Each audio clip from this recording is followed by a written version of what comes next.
Hello everyone, स्वागत है आपका क्रो आईक्यू स्टडी में। आज हम एक ऐसे सवाल पर बात करेंगे जो अक्सर भारतीय लोकतांत्रिक व्यवस्था में महत्वपूर्ण स्थान रखता है।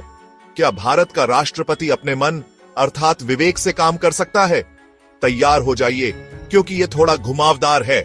इस संबंध में हम संविधान के 3 आर्टिकल्स की चर्चा करेंगे, आर्टिकल 53, 74 और 75।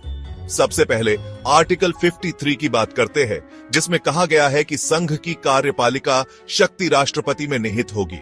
आर्टिकल 74 में लिखा है कि राष्ट्रपति, प्रधानमंत्री और उनकी कैबिनेट की सलाह पर काम करते हैं। लेकिन यहां एक ट्विस्ट है।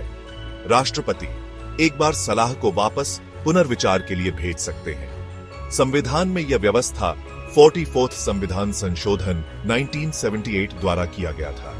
लेकिन अगर कैबिनेट अपनी सलाह पर अड़ी रहे, अर्थात पुनः वही सलाह राष्ट्रपति को दे, तो राष्ट्रपति को मानना ही पड़ेगा।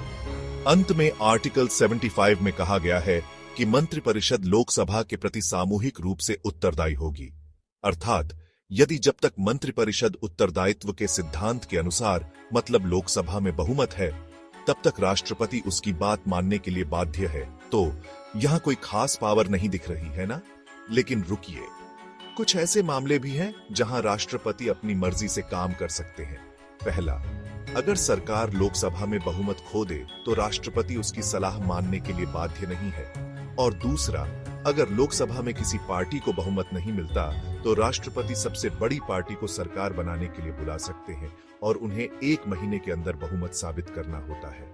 और तीसरा, अगर प्रधानमंत्री की मृत्यु हो जाती है तो राष्ट्रपति नए प्रधानमंत्री को चुनते हैं। भारत में संसदीय प्रणाली है। यहाँ राष्ट्रपति नाम के लिए होते हैं, जबकि असली मुखिया प्रधानमंत्री होते हैं। इससे यह सुनिश्चित होता है कि प्रधानमंत्री और उनकी कैबिनेट सीधे जनता के प्रति जवाबदेह रहे, लोकसभा के जरिए। तो हालांकि राष्ट्रपति के अधिकार सीमित हैं और ज्यादातर दिखावटी होते हैं, कुछ स्थितियों में उन्हें अपनी मर्जी से काम करने का मौका मिलता है। पॉलिटी के ऐसे दिलचस्प सवालों के लिए सब्सक्राइब और फॉलो करें।